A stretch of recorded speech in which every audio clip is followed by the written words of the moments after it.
Hello, কেমন আছো সবাই? আশা করি সবাই খুব ভালো আছে। চলে এলাম নতুন একটা ব্লগ নিয়ে। তো এটা ছিল আমাদের নাগপুরেরই, যার আগের দিনকে হলদি সেরিমনি ছিল, তারই বিয়ের দিন। তো যথারীতি আমরা ঢুকে পড়লাম বিয়ের যেখানে হয়েছিল ভেন্যুতে।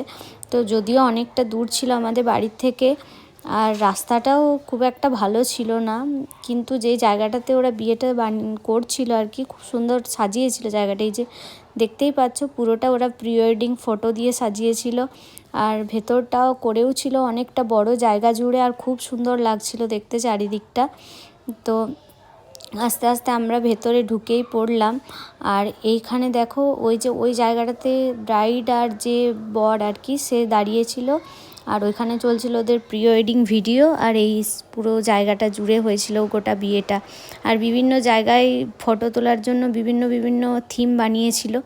তো এখানে আমরা গিফট দেওয়ার জন্য যেতেই যাচ্ছিলাম, কিন্তু এত ভিড়, আর ওদের কিছু একটা রিচুয়ালস চলছিল, তো যার জন্য আমরা আর ভেতরে ঢুকলাম না।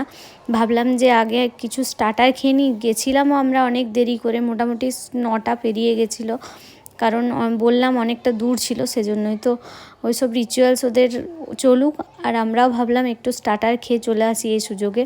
যদিও আমাদের এইদিকে তোমরা হয়তো ভিডিওতে দেখেছো যে সব কিছু কিন্তু ভেজ হয়, আমাদের এদিকে ননভেজ হয় না, কারণ অনেক ফ্যামিলি এদিকে ননভেজ খায় না, তো সেই কারণের জন্য এদিকে ননভেজটা হয় না, যা হয় ভেজ। তো এদিকে হয়ে গিয়েছিলো অনেক কিছুই আইটেম, এই যেমন দই বড়া, ফুচকা। ফুচকা তো মেন, বাঙালি অবাঙালি সবার মধ্যেই। তারপর নুডলস। তো আমি দই বড়াটা খাই না, তাই আমি এখানে ফুচকা দিয়ে স্টার্ট করলাম, আর তারপরে খেয়ে নিলাম নুডলস। দুটোই খুব টেস্টি হয়েছিল খেতে।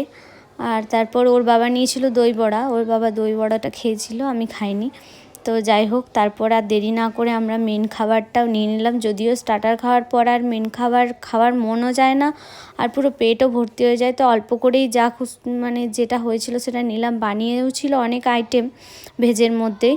তো এর মধ্যে আমার পাঁপড় তো খুব ফেভারিট।